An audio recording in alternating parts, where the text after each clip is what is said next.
الحمدللہ رب العالمین والصلاة والسلام علی محمد الامین اعوذ باللہ من الشیطان الرجیم بسم اللہ الرحمن الرحیم۔ خواتین و حضرات، ہم سورہ ہجر کی آیت 10 سے درس کی ابتدا کر رہے ہیں۔ اس سے پیچھے یہ حقیقت واضح کی گئی کہ اللہ تعالیٰ نے لوگوں کو مہلت دے رکھی ہے۔ یہ مہلت اس لیے ہے کہ وہ فائدہ اٹھائیں، تاہم وہ فائدہ نہیں اٹھاتے تو اے پیغمبر تم پرواہ نہ کرو، ہم نے یہ یاد دہانی یعنی قرآن مجید نازل کر دیا ہے، یہ اس کو کوئی نقصان نہیں پہنچا سکیں گے، یہ ہم نے نازل کیا ہے، تم نے اپنی طرف سے تصنیف کر کے کوئی چیز پیش نہیں کر دی، اس لیے اس کی حفاظت کی ذمہ داری بھی ہمارے ہی اوپر ہے۔ اس کے بعد ارشاد فرمایا وَلَقَدْ أَرْسَلْنَا مِن قَبْلِكَ فِي شِيَعِ الْأَوَّلِينَ، ہم نے تم سے پہلے بھی بہت سے گزرے ہوئے گروہوں میں اپنے رسول بھیجے تھے۔ یعنی یہ نہیں ہے کہ تم کوئی نرالے رسول ہو، پہلی بار کسی قوم کو یہ سابقہ پیش آیا ہے کہ ان کے اندر سے اٹھ کر ایک شخص نے یہ دعویٰ کر دیا ہے کہ وہ اللہ کا رسول ہے۔ اللہ کے رسول اس سے پہلے بھی آتے رہے ہیں، سب ان قوموں کے اندر ہی سے اٹھائے جاتے تھے، اور جس طرح تم پیغام پہنچا رہے ہو اسی طرح پیغام پہنچاتے تھے۔ ایسا نہیں ہوا کہ اس سے پہلے قومیں ان کا استقبال کرنے کے لیے کھڑی ہو جاتی رہی ہوں، جو رویہ یہ اختیار کر رہے ہیں کم و بیش ان کا رویہ بھی وہی رہا ہے۔ اس میں ظاہر ہے کہ رسالت باب صلی اللہ علیہ وسلم کے لیے تسلی کا مضمون بھی ہے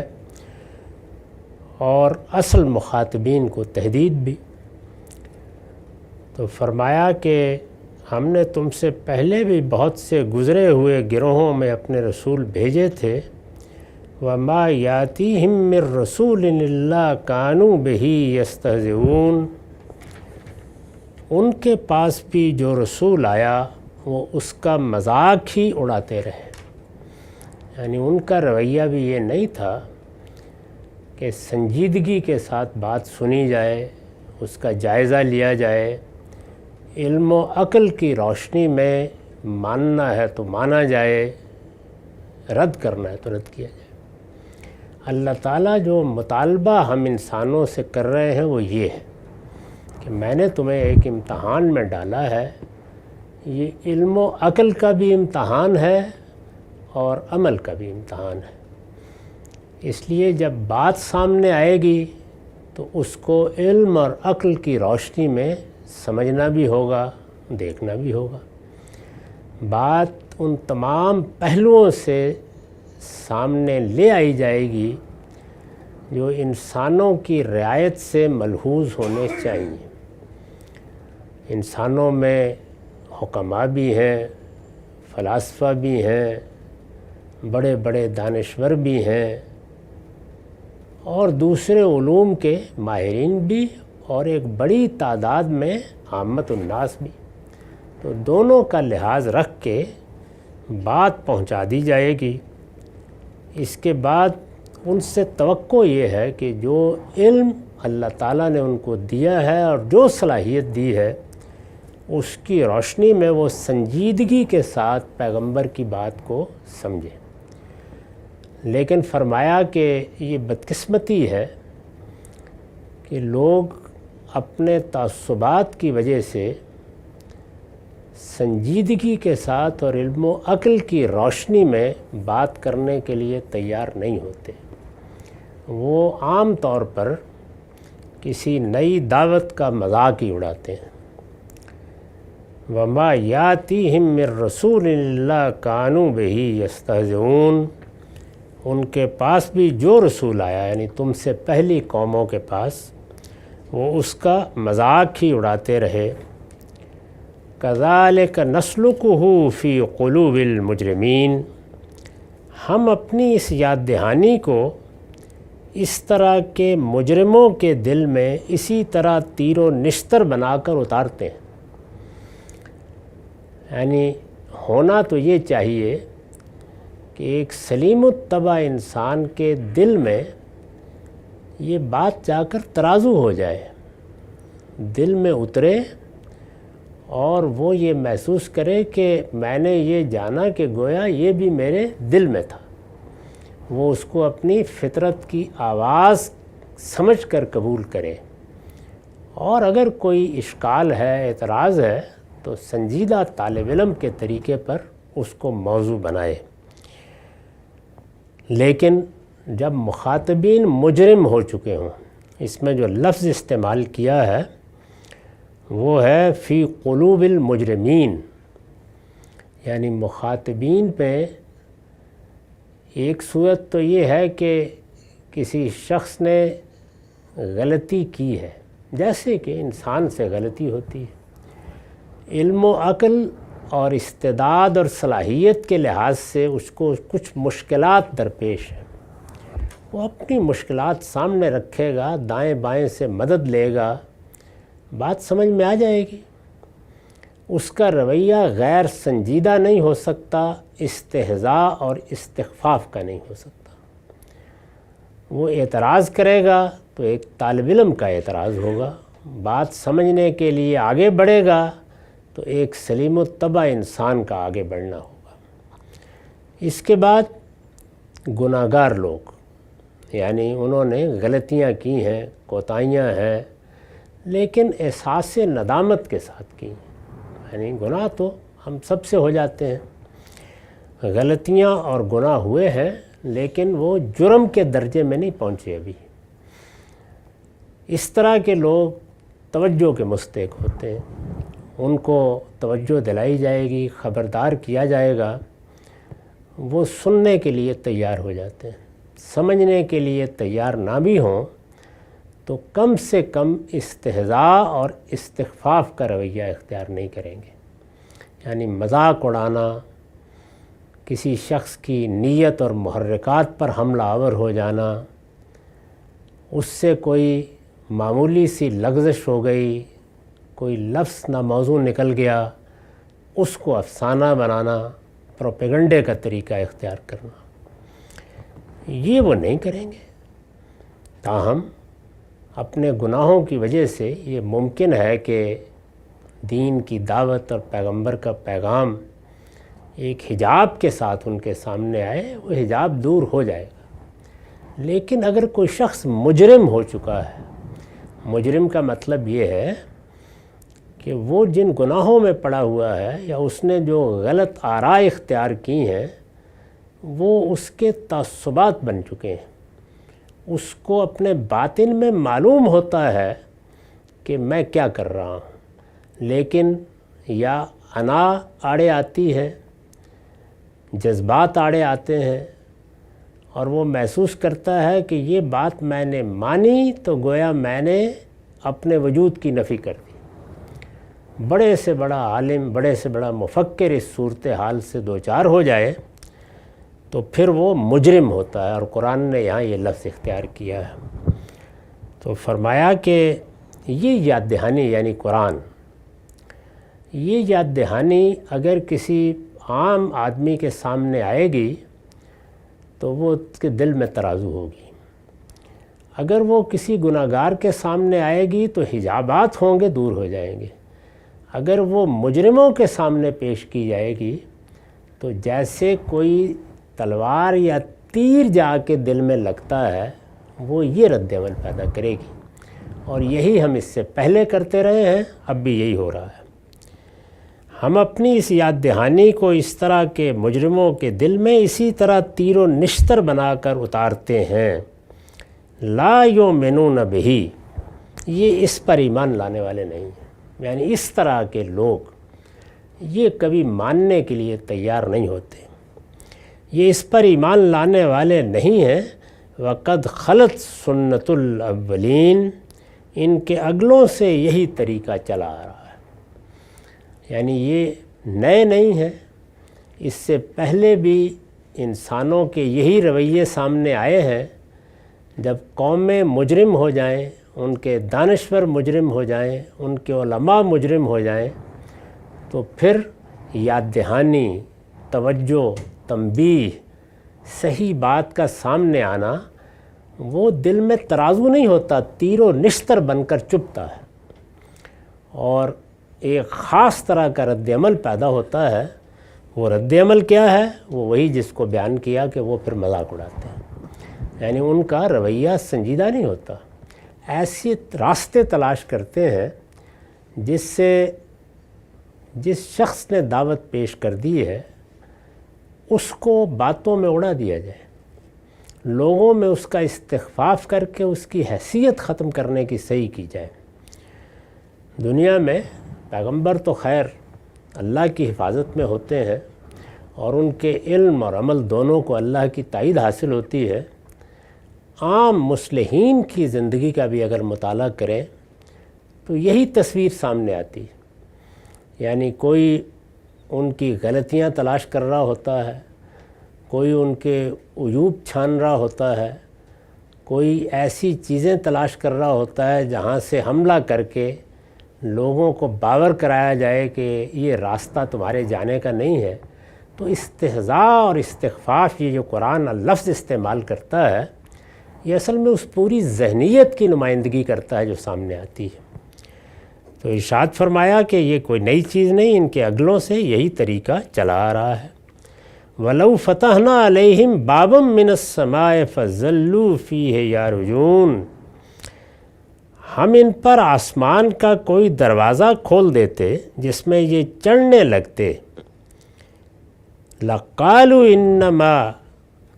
سُكِّرَتْ أَبْصَارُنَا بَلْ نَحْنُ قَوْمٌ مَّسْحُورُونَ، تب بھی یہی کہتے کہ یہ تو ہماری آنکھیں خیرہ کر دی گئی ہیں، بلکہ ہم سب لوگوں پر جادو کر دیا گیا ہے۔ یعنی صرف یہ نہیں ہے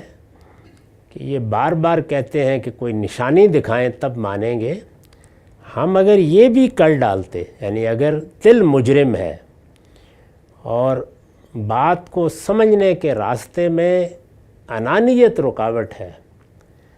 اگر انسان نے اپنی تربیت اس طرح کی ہے کہ صحیح بات کی جستجو اور طلب اس کا مسئلہ نہیں ہے، وہ ایک مناظرانہ ذہن کے ساتھ چیز سنتا بھی ہے اور کہتا بھی ہے، تو فرمایا کہ یہ تو نشانی کی بات کر رہے ہیں، اور تم لوگ بھی شاید سوچتے ہوگے ہم ان پر آسمان کا دروازہ کھول دیتے اور یہ اس میں چڑھنے لگتے، یعنی ملائے اعلیٰ میں رسائی دے دیتے، یہ دیکھ لو آ کے اس کائنات کا پروردگار ہے، تب بھی یہی کہتے، یعنی اس وقت بھی یہی کہتے کہ ہماری آنکھیں خیرہ کر دی گئی ہیں، لَقَالُوا إِنَّمَا سُكِّرَتْ أَبْصَارُنَا، یہ حقیقت نہیں ہے، یہ تو کوئی جادو کر دیا گیا ہے، بلکہ ہم سب لوگوں پر جادو کر دیا گیا ہے۔ یہ قرآن نے تبصرہ کیا اس مطالبے پر جو اس سے اور اس سے پچھلی سورہ میں بھی زیر بحث آ چکا ہے کہ ہمیں کوئی نشانی دکھاؤ، تو بتایا کہ یہ مسئلہ نشانی کا ہے نہیں، اگر مسئلہ نشانی کا ہوتا تو ہم دکھا دیتے، مسئلہ نشانی کا نہیں، مسئلہ مجرمانہ ذہنیت کا ہے، اور مجرمانہ ذہنیت کے ساتھ یہ رویہ نہیں اختیار کیا جا سکتا۔ مجرمانہ ذہنیت اب گریز و فرار کے راستے تلاش کر رہی ہے، پیغمبر کو اور اس کی دعوت کو استہزاء کا نشانہ بنا رہی ہے۔ نشانی تو بڑی چھوٹی چیز ہے، ہم آسمان کے دروازے کھول کے ان کو اوپر چڑھا لے جائیں تب بھی ان کا رد عمل یہی ہوگا، اس لیے کہ باطن میں خرابی پیدا ہو چکی ہے۔ اسی کو مثال بنایا ہے قرآن نے ابلیس کے معاملے میں، کہ ابلیس کے لیے کسی نشانی کا مسئلہ نہیں تھا، خدا براہ راست ہم کلام تھا، فرشتے دیکھے جا رہے تھے، جو کچھ تھا وہ سب کے سامنے تھا، اس کے باوصف اس نے انکار کیا، اور محض اپنی انانیت کی وجہ سے مقابلے پر آ گیا۔ تو اس میں انسان کے لیے بھی یہ سبق ہے کہ انانیت کی اگر تربیت نہیں کی گئی، ہر انسان میں اللہ تعالیٰ نے ایک خودی رکھی ہے، اگر اس کی تربیت نہیں کی گئی تو وہ انسان کو مجرم بنا دیتی ہے۔ یعنی وہی انانیت اور وہی خودی جو اس کا شرف ہے، اگر وہ اپنے دائرے اور حدود میں رہے، وہ جب حدود سے متجاوز ہوتی ہے تو مجرم بنا دیتی ہے۔ تو ارشاد فرمایا کہ پھر وہ استہزاء سے ابتدا کرتا ہے، اور اگر پردے بھی اٹھا دیے جائیں تو یہ کہہ کے اپنے آپ کو ایک طرف کر لیتا ہے کہ نہیں، ایسی باتوں سے ہم مروب نہیں ہوا کرتے، یہ جادو ہے کوئی، وہ کر دیا گیا ہے۔ وَلَقَدْ جَعَلْنَا فِي السَّمَاءِ بُرُوجًا وَزَيَّنَّاهَا لِلنَّاظِرِينَ۔ یہ دیکھیں تو صحیح، وہی قرآن کا انذار کا انداز۔ پھر فرمایا ذرا آسمان پر نگاہ ڈال کے دیکھو، یہ دیکھیں تو صحیح، ہم نے آسمان میں مضبوط قلعے بنائے ہیں، وَزَيَّنَّاهَا لِلنَّاظِرِينَ، اور اس کو دیکھنے والوں کے لیے رونق دی ہے، اور فرمایا کہ وَحَفِظْنَاهَا مِنْ كُلِّ شَيْطَانٍ رَجِيمٍ، اور ہر شیطان مردود کی در اندازی سے اس کو محفوظ کر دیا ہے۔ إِلَّا مَنِ اسْتَرَقَ السَّمْعَ فَأَتْبَعَهُ شِهَابٌ مُّبِينٌ، الا یہ کہ کوئی چوری چھپے کان لگا کر سننے کی کوشش کرے، سو اس پر ایک روشن شعلہ اس کا تعاقب کرتا ہے۔ اس میں مضبوط قلعے بنا دیے سے کیا مراد ہے؟ میں نے وضاحت کی ہے، اس سے مراد وہ آسمانی قلعے ہیں جن میں خدا کے ملائکہ اور کروبیوں کی فوجیں ان سرحدوں کی حفاظت کے لیے ہمہ وقت مامور رہتی ہیں،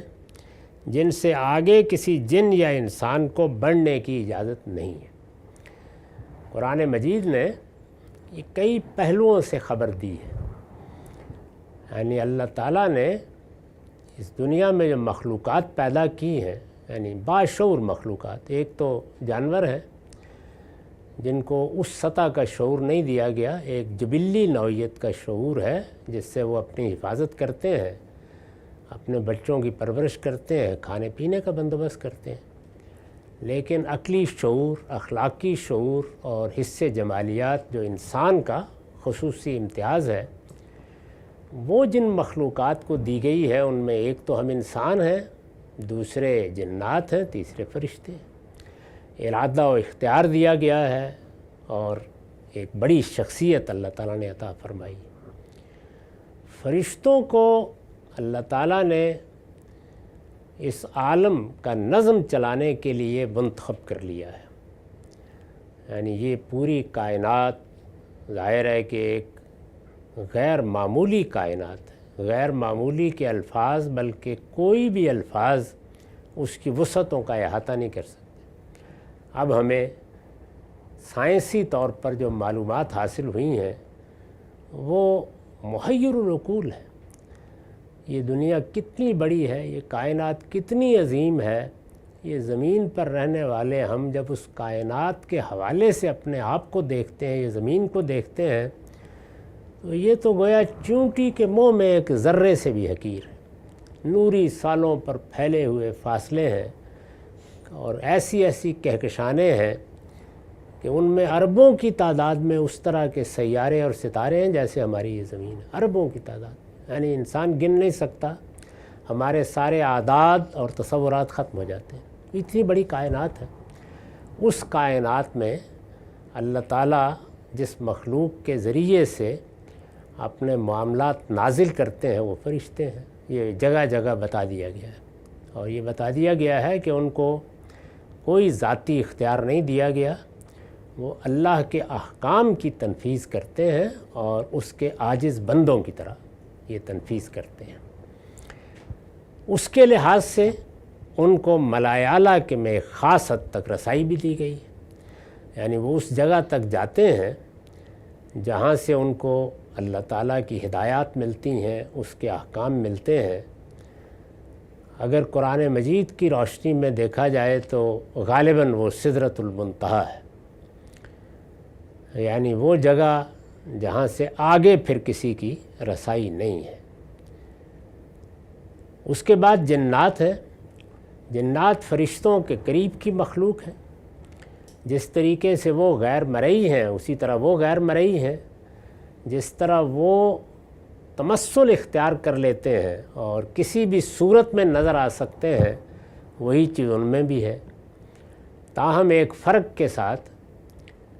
کہ ان کے ہاں وہ لطافت نہیں ہے جو فرشتوں کے ہاں ہے، چنانچہ ارادہ و اختیار بھی ہے، برائی کرنے کا میلان بھی ہے، اس کی آزادی بھی دی گئی ہے۔ ان کے ہاں بھی اللہ تعالیٰ نے پھر پیغمبر بھیجے ہیں، ان کی ہدایت کا اہتمام کیا ہے اور یہ بتایا ہے قرآن مجید میں کہ ان کے لیے بھی اسی طرح جنت ہے، دوزخ ہے، ان کا بھی حساب کتاب ہونا ہے۔ ان کی رسائی یعنی یہ جنات کی رسائی، کیونکہ یہ فرشتوں کے قریب کی مخلوق ہے، تو جہاں سے فرشتے ہمارے قریب کے عالم میں داخل ہوتے ہیں وہاں تک ہو جاتی۔ اس کو قرآن نے بیان کیا ہے کہ وہ گویا سنگن لینے کے ٹھکانے ہیں، جہاں سے فرشتے داخل ہو رہے ہوتے ہیں، تو ایک جگہ ہے جہاں تک سدرۃ المنتہا تک نہیں بلکہ اس جگہ تک ان کی رسائی ہو جاتی ہے، اور جب رسائی ہو جاتی ہے تو وہ فرشتوں کو دیکھ بھی لیتے ہیں اور کوئی سن گن لینے کی کوشش بھی کر سکتے ہیں۔ انسانوں کو بھی ارادہ و اختیار دیا گیا ہے، ان کا قالب اس مادے سے تیار کیا گیا ہے، ان کے لیے بھی جنت و دوزخ ہے، ان کا بھی حساب ہو رہا ہے، ان کو بھی بہت بالا تر شعور دیا گیا ہے، لیکن ان کی رسائی ان جنات تک بھی نہیں، یعنی زیادہ سے زیادہ یہ ہے کہ کوئی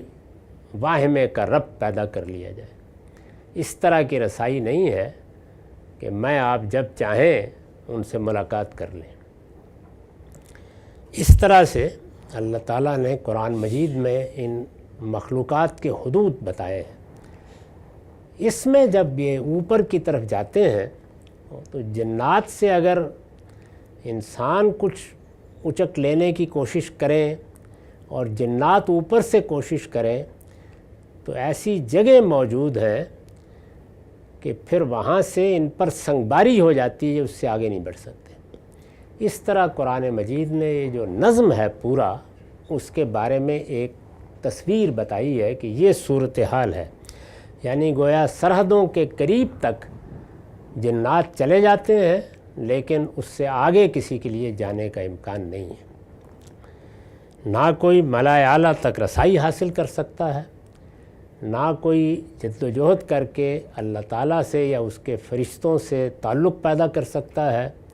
یہ سب دروازے بالکل بند ہیں۔ اس حقیقت کو واضح کرنے کے لیے فرمایا کہ ہم نے آسمان میں مضبوط قلعے بنا رکھے ہوئے ہیں، یعنی کسی کے لیے یہ ممکن نہیں ہے کہ وہ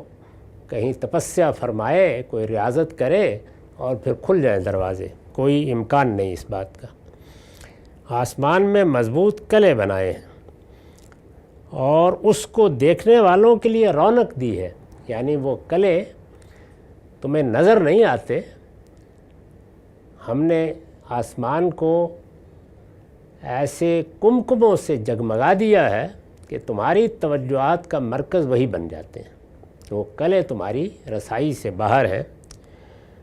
اور فرمایا کہ کائنات سے آگے نکل کے، جس کو سورہ رحمان میں کہا ہے کہ زمین و آسمان کے اطراف سے نکل کے اوپر چلے جاؤ، وہ خدا کے اذن کے بغیر ممکن نہیں ہے۔ چنانچہ یہ خیال کرنا کہ کوئی وہاں پہنچ جائے گا اور وہاں سے کوئی چیز لے لے گا، تو ارشاد فرمایا کہ یہ جسارت اگر کوئی کرے گا تو یہ شیطنت ہے، اور اس طرح کے شیطانوں کے لیے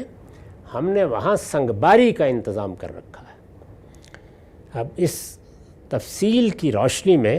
دیکھیے کیا فرمایا ہے۔ یہ دیکھیں تو صحیح، ہم نے آسمان میں مضبوط قلعے بنائے ہیں اور اس کو دیکھنے والوں کے لیے رونق دی ہے، اور ہر شیطان مردود کی دراندازی سے اس کو محفوظ کر دیا۔ اس میں مردود کے لیے جو لفظ اصل میں آیا ہے وہ ہے رجیم۔ اصل میں نے لکھا ہے لفظ رجیم آیا ہے، شیطان کے لیے یہ صفت اس سنگباری کا ہدف بن جانے کی رعایت سے آئی ہے جس کا ذکر آگے ہوا ہے۔ یعنی یہ جو ہم پڑھتے ہیں اعوذ باللہ من الشیطان الرجیم، تو یہ رجیم کا لفظ جو مردود کا لفظ ہے وہ جو سنگباری کا ہدف ہے جس کو رجم کیا جا رہا ہے، یہ اسی رعایت سے استعمال ہوتا ہے کہ جو بھی ملائے اعلیٰ میں نقب لگانے کی کوشش کرے یا اوپر جانے کی صحیح کرے اور یہ چاہے کہ وہ غیب کے احوال جان لے تو اس کو شیطان قرار دیا جائے گا، یہ جسارت ہے۔ اور پھر اگر وہ اوپر اٹھے گا جیسے کہ جنات اٹھ سکتے ہیں ایک حد تک، تو وہاں ان کے لیے ان کلوں میں سنگباری کا اہتمام ہے۔ ارشاد فرمایا کہ بس جو دنیا ہم نے بنائی ہے اس میں کہیں کہیں رکھنا رکھ دیا ہے امتحان کے لیے، وہ رکھنا یہاں بھی رکھا ہے، اور وہ کیا ہے کہ الا من استرق السمع فاتبعہ شہاب مبین، الا یہ کہ کوئی چوری چھپے کان لگا کر سننے کی کوشش کرے، یعنی ان کلوں سے آگے جانے کا تو کوئی امکان نہیں، لیکن جہاں سے فرشتے ہمارے اس عالم میں داخل ہو رہے ہوتے ہیں وہاں ان کی کوئی بات سن لینا، یا وہ آپس میں کوئی گفتگو کر رہے ہیں اس کو کان لگانا، بس اس سے زیادہ کچھ نہیں ہوتا، اور اس میں کوئی بات اچک لی جائے تو اچک لی جائے۔ اسی کو رسول اللہ صلی اللہ علیہ وسلم نے ایک حدیث میں پھر بیان کیا کہ در حقیقت یہی اچکی ہوئی بات ہوتی ہے جو جنات کاہنوں کے کان میں آ کے پھونک دیتے ہیں، اور اسی سے وہ اپنی پیشین گوئیاں کرنے اور اپنے علوم کا جادو جگانے کے قابل ہو جاتے ہیں۔ تو یہ اس امتحان کے لیے رکھا ہے۔ تو فرمایا کہ اگر کوئی کوشش کرتا ہے تو اس میں پھر شہاب کی بارش کر دی جاتی ہے، سو اس پر ایک روشن شعلہ اس کا تعاقب کرتا ہے۔ یہ روشن شعلہ اس کا تعاقب کرتا ہے، اس پر میں نے حاشیہ لکھا ہے، اس سے غالباً وہی شعلے مراد ہیں، غالباً وہی شعلے مراد ہیں جنہیں ہم اپنی اصطلاح میں شہاب ثاقب کہتے ہیں۔ یعنی ہمیں ایک وجودی حقیقت کے طور پر جو چیز اوپر نظر آتی ہے، یہاں چونکہ اس کی تصویر یہ کھینچی ہے کہ ایک شعلہ اس کا پیچھا کرتا ہے، تو یہ منظر ایک حد تک آسمان پہ دیکھا جا سکتا ہے۔ اس سے غالباً وہی شعلے مراد ہیں جنہیں ہم اپنی اصطلاح میں شہاب ثاقب کہتے ہیں۔ مدعا یہ ہے، اب وہ پوری بات سے کیا ربط ہے اس سارے بیان کا، مدعا یہ ہے کہ تم پیغمبر سے معجزے مانگتے ہو، رات کو کبھی کھلے میدان میں کھڑے ہو کر آسمان پر نظر ڈالو، اس کی وسعتوں میں چمکتے ہوئے تارے اور ان سے ٹوٹتے ہوئے شہاب تمہارے سامنے خدا کی عظمت اور اس کے جلال و جمال کا ایسا منظر پیش کریں گے کہ حیران و ششدر رہ جاؤ گے اور بے اختیار پکار اٹھو گے کہ ربنا ما خلقت ھذا باطلا۔ یعنی اگر دیکھو تو یہ کائنات تمہیں مسحور کر دے گی، اس کی عظمت، اس کی شان، اس کی وسعت تمہیں بتائے گی کہ اس کا خالق کون ہے، اور تمہیں اندازہ ہوگا کہ یہ سب اور اتنا بڑا یہ کارخانہ، جیسے کہ بعض احمق کہتے ہیں کہ بے غائط چل رہا ہے، تم پکار اٹھو گے کہ پروردگار تو نے یہ سب بے مقصد نہیں بنایا ہے۔ ایک سلیم الطبع انسان کیسے اس حقیقت کا اعتراف کرے گا، یہ اس کو بیان کیا۔ اس کے بعد میں نے لکھا ہے، اس سے ضمناً یہ بات بھی واضح ہوئی کہ خدا کی بات صرف اس کے ملائکہ لا سکتے ہیں، یعنی اوپر سے کوئی بات کوئی اور نہ لا سکتا ہے، نہ جا کر لینے کی جسارت کر سکتا ہے۔